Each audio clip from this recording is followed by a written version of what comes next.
Hey, my friend, thanks for tuning into the channel. We're going to discuss a common question that many of my clients that reach out to me that are in your same position, they say, Anthony, should we buy or should we build a home in Arkansas? Well, my friend, my family and I have actually done both. We've bought an existing home and we've bought a new construction home. And of course, I'm telling you that to give you an understanding that I've done both here, but I'm speaking from personal experience for my family and I and which way we like to lean when buying or building a house. You may be also interested to know some market stats and facts about our area to help with some of our conversation later on in the video. Over the last 15 years, 16.32% of the homes that sell each year in Northwest Arkansas in our MLS are new construction.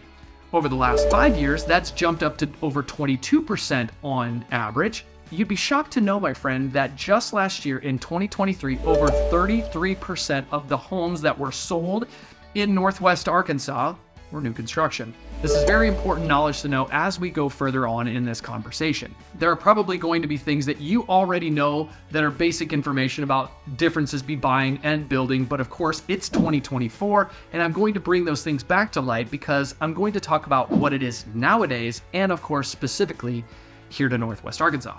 That said, my friend, let's go ahead and put up a chart. That way we can keep track of buying versus building. And of course, at the end, you're going to have to decide yourself. But hopefully I'm providing information valuable to help you decide from a local area expert what would be the best move for you. First, let's talk about customization. Of course, when it comes to an existing home, what you see is what you get. Yeah, sure, you might be able to change the carpet out or some paint colors, light fixtures, add on to the house. But what is already there? You have to talk to a structural engineer. Can we tear down this? Is this a load-bearing wall? Is the foundation going to be able to hold up if we were to add a second story to the home? Whereas with the new construction, my friend, of course, customization, you're able to do a lot of that. And if you know anything about anything else that you purchase, if it's existing, it's this price. If it's customized, it's going to be this price. Now, we're going to get into financing a little bit later on in the video, but for the sake of this section, when it comes to customization, you can certainly customize a new construction home a lot better than you can an existing home. Next, let's talk about time frame. If you're in a position where you need to buy a home right now, of course, inventory is low this time of year, but during the spring, summer, and early fall markets, we see a lot of homes move in our market during that time of year. So you are limited to the amount of availability that is on the market, but if you see what you like, you can go and buy it. And depending on the financing, if you're paying cash, you can close in 3 to 7 days. Inspection periods, whole nother video. But of course, if you're financing, 30 to 45 days is very typical.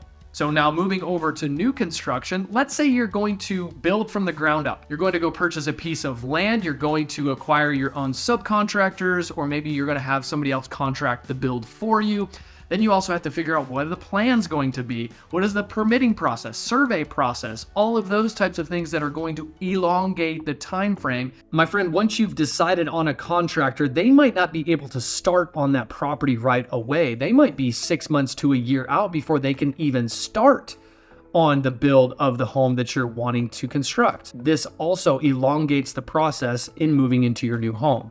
With all those different factors built in that we're going to touch base on a little bit later in the video, time frame is definitely going to go to existing houses.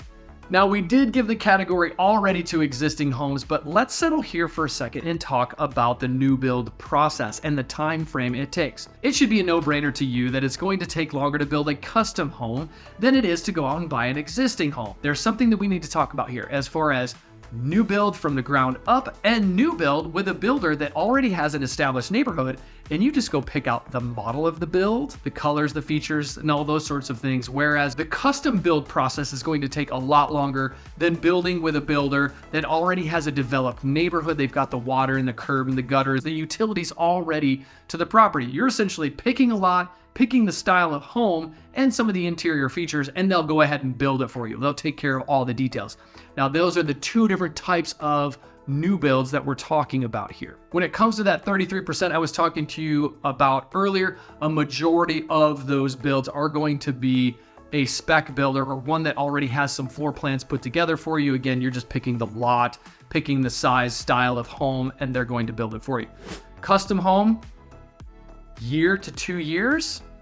Large regional builder, they might be able to build that house anywhere from 6 to 10 months, depending where they are on the permitting process and if you've already picked a home that is approved to be built on that lot. Which brings us back to the custom home. That is another thing that elongates the process, is getting that site plan approved for the home that you're wanting to build. Energy efficiency. Now, nowadays, when you're looking at your utility costs, if you're trying to pinch pennies, you want to make sure, is the home efficient? Newer construction is going to be more efficient than existing homes because of modern building codes and different energy efficient standards that are required nowadays versus maybe 15 to 20 or 40 years ago. So I'm going to have to give this category to new construction. Let's move on to location, where, my friend, I believe that is subjective to what it is you're specifically looking for. If you're wanting to live downtown where lots are few and far in between, then I'm going to have to give the win to existing homes. If you're wanting to build a home on 3 to 5 acres on the edge of town, I would give that to new construction. Now, if you're looking for a new neighborhood that already has a builder that's building in that area, that's going to be a kind of a wash depending on where you're looking in Northwest Arkansas. Many of the clients that reach out to me, they say, "Hey, Anthony, we're trying to decide, should we buy, should we build? If we build, we want to be in Bentonville School District, 3 to 5 acres, and somewhere close to town." Well, my friend, I did that search just before shooting this video. There are currently 3 lots that are available for sale in Bentonville School District that are nowhere near to downtown. They're on the edge of the town. In fact, one of them is west of the airport, and the other 2 are technically in Gravette. They're not in Bentonville, but they are in Bentonville School District. So those are some of the caveats we need to figure out as you're looking to move to Northwest Arkansas. Those 3 lots specifically were between $58,000 and $66,000 per acre, with around 4 acres apiece. So something to consider in that price is a couple of those don't have electricity, they don't have water to them. There may be other costs involved as you get into this process, not just the purchase price of the lot itself. I get this question a lot as well. "Hey, Anthony, we want to buy 5 to 7 acres. We want it in Northwest Arkansas. Can we buy it for $5,000 to $7,000 an acre?" Yes, my friend, you can, but nowhere close to the I-49 corridor. You can go find that in Carroll County, or Madison County, or even far west Benton and Washington counties. You can find it farther away from I-49, the higher likely it is that you can find that. But once you get close to I-49, you're looking at $50,000 an acre plus. I know I'm speaking in generalities here, but I'm also trying to help you with this process and navigate that. If you're wanting to be in a specific school district with a certain size lot and a certain price, you've really narrowed down what is truly available or that will ever come up. Let's go ahead and wrap up the category. If you're looking for location, again, that's going to have to be subjective to you. New construction in a new neighborhood with a builder that's already developing that neighborhood, there's those neighborhoods all over Northwest Arkansas. If you're looking for that one specific lot on a lake or multiple acres that's in a specific school district, you're very much shaving down what's available to you, and those don't come up very often, and when they do, they're quite pricey. Next on our list is repairs versus renovation. You're going to spend a lot more money in repairs and renovation on an existing home that you would on a new build. Of course, new build, everything's new. And like I had mentioned earlier, the Mosley family would prefer a new home. In fact, the 3 homes prior to the one that I'm living in right now were all new build construction. Now, they weren't from the ground up, but they were in a neighborhood where the developer was building homes, and we got to pick out our colors and the size and style of home that we wanted, and we went through that entire process, which brings up the next category they'll go into a minute about financing. So new construction is always nice. It's always nice to have that new car smell or that new house smell, right? Nobody else has lived in there before. There's some nostalgia to that. I know because we've done that. Of course, when we moved into our existing home, the current home that we're in today, we've had to change out carpets. We've had to update light fixtures, again, to make it ours. New construction, you're not going to see repair and renovation costs, but you might have additional costs in gutters, downspouts, blinds, additional features that are built onto the property afterward, like a shed or some type of storage structure. In an existing home, you'll be more apt to find that than you will in a new construction build. Some builders don't include blinds or gutters or the landscaping package or the shed in the back or the fence that you want when it comes to building a new home. That brings up our next category, which is financing. I like to believe that existing homes have a better way of financing than a new construction home. And let me tell you why I say that. Existing homes, you can buy that with cash. conventional loan, FHA, USDA, VA, a lesser amount down also than when you can with a new construction. New construction, a lot of lenders want to make sure that you are extremely solvent. Depending on that build process, are you building from the ground up or are you building with a builder who's developing a neighborhood? So let's visit on that for a second. If you're customizing and building from the ground up, many lenders want to see that you have build plans, that you have a qualified contractor that's signed off on it, that you understand the timing process of that. You as the person that's going to be financing that build on the front end versus a builder that's developing a neighborhood, you're financing this build yourself. So many lenders are going to give you a construction loan and then maybe do an end loan for your 30-year mortgage or 15-year mortgage, whatever you decide that way. Of course, if you're very fortunate, you can go in and pay cash for that as well. I personally haven't had too many clients that are VA, USDA, or FHA that are going and buying a brand new home. VA more so apt to than the other two. Now that we've said that, let me bring in the builder that's developing a neighborhood. More have to have more financing options for that than you will over here with a ground up builder. Because let's not forget, ground up, you also have to go in and purchase the lot. So there's that cost, right? Then you have to have your construction loan. So you've got your acquisition cost of the lot. You have your construction loan to get your builder started or to get you started with your foundation and framing.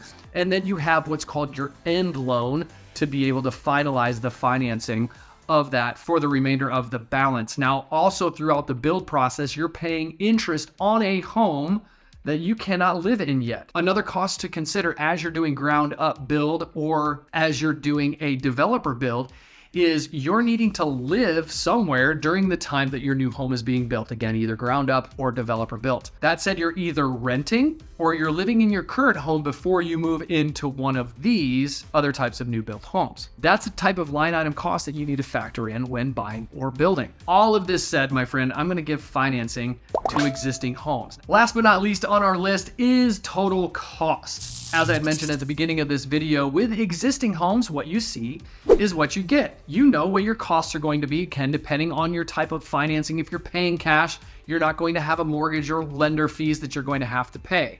Now, when it comes to that existing home, what you see is what you get. On the new construction, you may be saying, hey, my contractor said it's going to be cost plus. Okay, cost plus what? 10%, 15%, 20%? Many people ask builders, what is the price per square foot that you're going to charge me to build a home? The builder's then going to ask you, do you already have the land, or are we also factoring the land into this? Do you already have your plans, or are we designing this home for you? Do you already have a permit in place and you just need us to contract the work for you? Or are you having to still do that process? So all of those types of factors go into what a builder might tell you. As you're looking online, maybe you're looking online at a few different websites, you might see, oh, well, new construction's at $230 a square foot. That might be in a developer-built neighborhood versus a custom new construction home. When you're building a new construction custom home, many of the builders, they don't have control over what some of the costs are because they're building one home specifically for you. Whereas a builder in a development neighborhood, they might buy 600 garage doors nationally, and of course they're doing 300 here in Northwest Arkansas and 30 in a specific neighborhood. They have more control over their costs. So I'm sure in a lot of their new build contracts, they're telling you that here's your price, but because of recent years, they also say there may be a varying in cost, also depending upon if you make any changes throughout the way. Going back here to new construction, when it comes to cost, you also have to factor in some type of overages. Now, everything that you change to the home, especially on a cost plus type of build, builder says, hey, your cost of your garage door is 10 grand. They're going to add their percent to that, 15%. So everything that you do in that house, they're going to add their percentage on. Plumber's going to say, my fee is $3,000. The contractor's going to add their fee on top of that as well. Sometimes when building a custom home, there's a lot more unforeseen factors to consider. Developer build versus custom build. A developer build has a lot more control, I believe, of their costs, their time frames, and what they can deliver to you. Now, this isn't going to be a custom home, but it could probably be pretty close in a developed neighborhood that might have some amenities. Whereas over here, you have costs for your driveway, you have costs maybe to bring utilities to the home. If you're building way out on land, you have to get water out there. Is there rural water, or are you having to dig a well? Of course, are you going to bring your electricity in below ground or above ground? Are you going to do a gravel driveway, a asphalt driveway, a concrete driveway? All of these types of decisions go into the cost of building that new construction home from the ground up. I don't want to turn you away from it, my friend. People do it all the time. They build custom homes all the time. But I have to ask, is that the process you want to get into, or is that the process that you're financially prepared for in order to undertake when it comes to moving from wherever you currently are? All things considered, I'm giving this section to existing homes, or maybe even developer-built homes as far as known and foreseen costs that you would be getting to up front. As you can see, it's pretty evenly weighted. Of course, I'm a little particularly biased when it comes to buying or building new construction. I've helped people do both, my friend. We personally prefer new construction. We bought an existing home because that was available to us when we moved back here to Northwest Arkansas the second time. I trust this information's been helpful to you. Depending on which way you're leaning, it would be my pleasure to have further conversation with you. Feel free to reach out anytime. And of course, as always, now you know a little bit more about what life is like in and around Bentonville. Thanks for watching.